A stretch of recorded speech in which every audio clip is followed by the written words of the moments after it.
and psychiatric conditions. Psychiatry is a branch of medicine. So that by itself is huge. Combining the two into an hour-and-a-half talk is quite a task undertaken. And so bear with me. We're going to move fast. I'm a naturopath, and I obviously specialize in homeopathy. I have a keen interest in treating mental emotional disorders, but I have no formal education in psychiatry or psychology. So if you are a therapist out there, a psychiatrist, and you find that you disagree with some of the things that I'm going to mention, forgive me. So learning objectives for today's talk, we're going to try to cover the basics of how homeopathy can be used for the treatment of mental emotional conditions, case analysis, case taking, case follow-up, how to administer remedies for most effectiveness. I'm going to try to offer you guidelines and resources on how to translate the old repertory language to more modern English terms, which is, I believe, the toughest aspect of what we as homeopathic practitioners deal with. The repertory is just old. The language is old. And we'll also hopefully learn how to use homeopathic remedies in a patient who is on psychiatric pharmaceutical medications. And last but not least, I'd like to cover what we can expect from homeopathy in a patient who is on psychiatric pharmaceutical medications. Now, the purpose of my presentation is to encourage the use of homeopathy, to encourage you guys to if not learn homeopathy, at least think about referring to a homeopath to address mental emotional needs of patients, to help reduce the global mental health burden. I truly believe that we have a responsibility in this area, and as homeopathic practitioners, I believe it can be of great help. Now, we're not going to cover the materia medica of any of the remedies, and we're not going to talk about the signs and symptoms of the psychiatric conditions. We just don't have time for that. So we're talking mind-body medicine with homeopathy. Homeopathy, I believe, bridges the gap between mind and body. We don't have really mental disorders in homeopathy. It's just, that's not how we talk about diseases of any kind, really. We go by signs and symptoms. We don't go by diagnoses. So, so the whole concept of mental disorders, psychiatric problems, that doesn't exist in homeopathy, really. Wilhelm Reich speak about how psychological disorders and I would say what's abnormal psychological thoughts and mental patterns can get stuck deep into the body on a physical level. And I believe that what the role we play as homeopaths would be to unstuck these patterns that are deep within us on an energetic level. So again, we don't have any diagnoses, so there's no possibility of misdiagnosis, but obviously you need to evaluate the patient properly, and we'll talk more about that. Like in conventional medicine, I've seen a lot of patients that get misdiagnosed, so they have, let's say, bipolar, and they get diagnosed with something else, and they're put on the wrong psychiatric medication, and then months later, they find out the patient actually didn't have anything wrong with their head. It was a physical problem to begin with.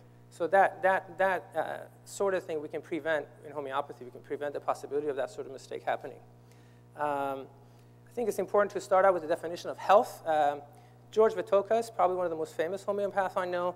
He defines health as freedom from pain on the physical level, freedom from passion on the emotional plane, and freedom from selfishness on the mental sphere, in the mental sphere. And a good parameter for measuring health of a person would be to see how free they are to create. So having said that, we're going to talk about mental imbalances today. Some statistics that may be interesting for you. Homeopathy is actually the second most healing method in the world, according to the WHO. 1/4 of the people in the world suffer from psychiatric problems. 1 in 4 adults in the US experience a mental disorder at any given time, in any given year. Depression is the most common reason for people seeking conventional or alternative therapies. I find that the last statistic disturbing. I need to double check that, but according to one source, about 100 people per day died by suicide in the US alone in 2006.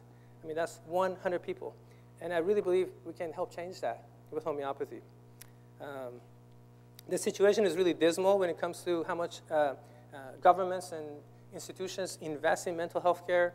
And in spite of all the advances we've had in the field of psychiatry, mental health is on the rise. Over the last 50 years, we get more and more people who are depressed and anxious and whatnot. So clearly, we need an alternative. By the way, this is the cover of a textbook that I highly recommend for those of you who are interested in psychology and psychiatry. This is an anti-psychiatry book. It's like anti-drugs, completely. Of course, there's a place for drugs, pharmaceutical drugs. I'm not completely against drugs.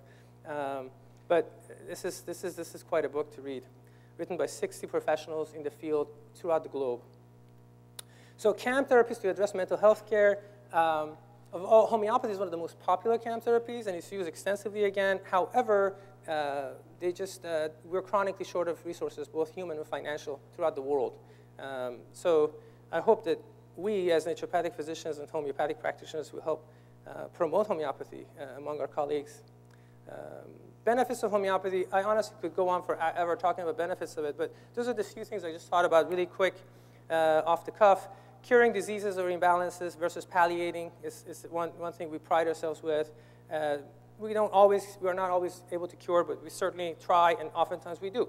The remedies are more convenient.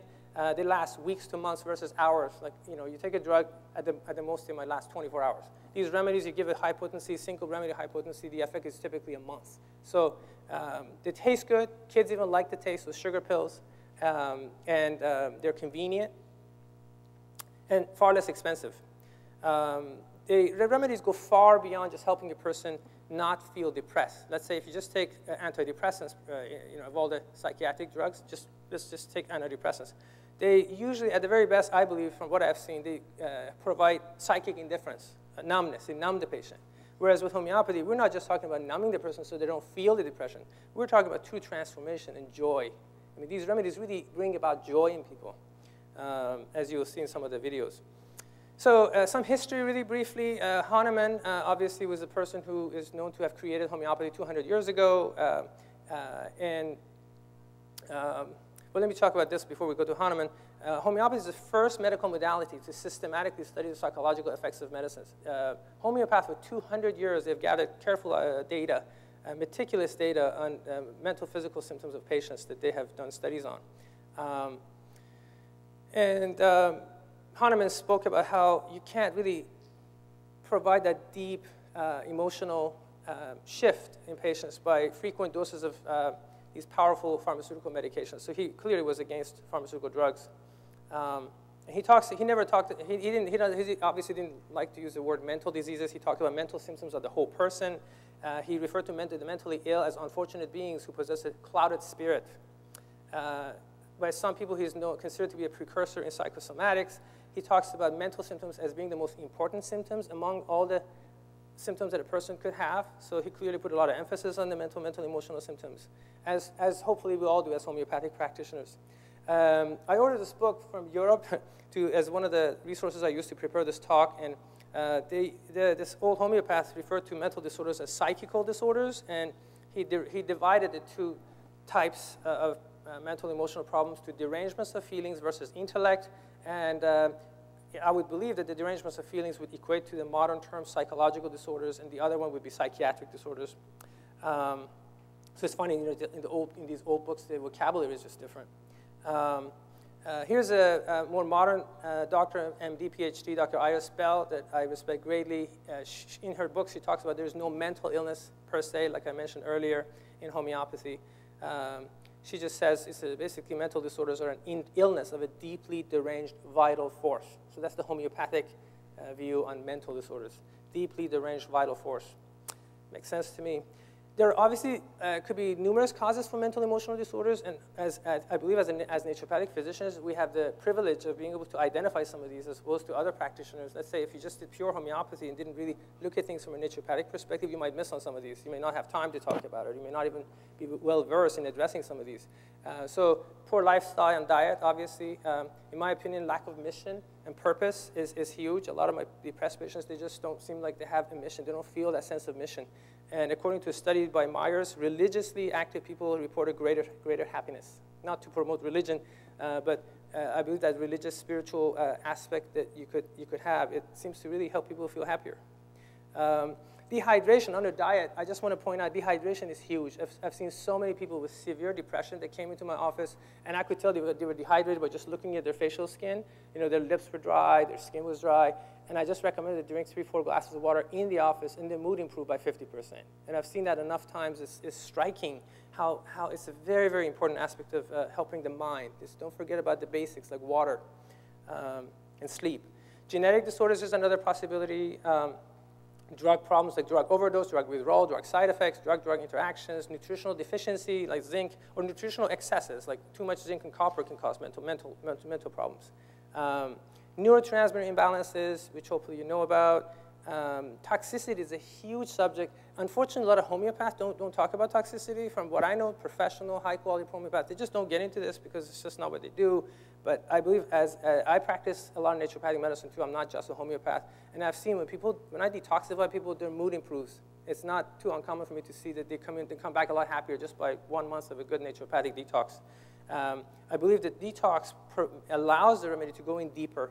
And in fact, by detoxing a person properly, we can avoid that dreaded healing reaction that we sometimes see with homeopathic remedies. So I think as naturopaths, we have the privilege of doing that and really help people with that. There's this subject right here is of great interest to me. There are certain homeopathic states you can get into that you can detox people naturopathically all you want. It won't work, in my experience. If a person is in a baptisia state, I haven't been able to detox a person in baptisia state with everything I've learned naturopathically. You really need to give them the remedy baptisia.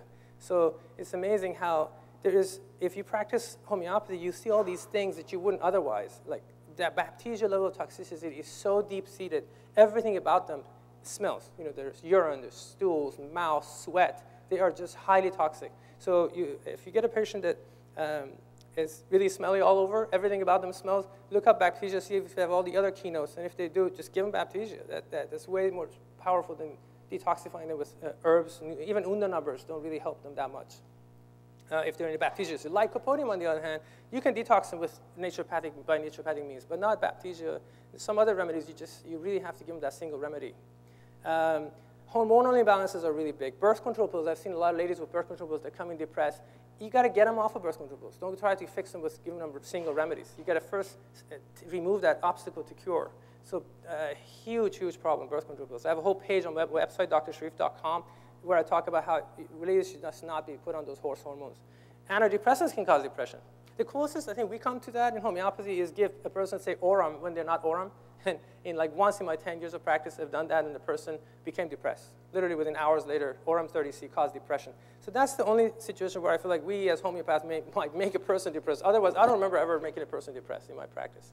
Whereas it's not too uncommon for me to hear that somebody starts taking a regular SSRI and get depressed afterwards. So thankfully, we don't have to worry about that. Germs can be a problem. The whole PANS thing, the pediatric autoimmune neuropsychiatric disorder associated with streptococcus, you can learn about that. That can cause OCD. So what's normal, what's not abnormal? Obviously, you got to identify that. So if a person is coming in, they've just lost someone, they're grieving for the first week, can't stop crying, that's normal. You don't need to give them a remedy. Remember that. You don't always give remedies. But if a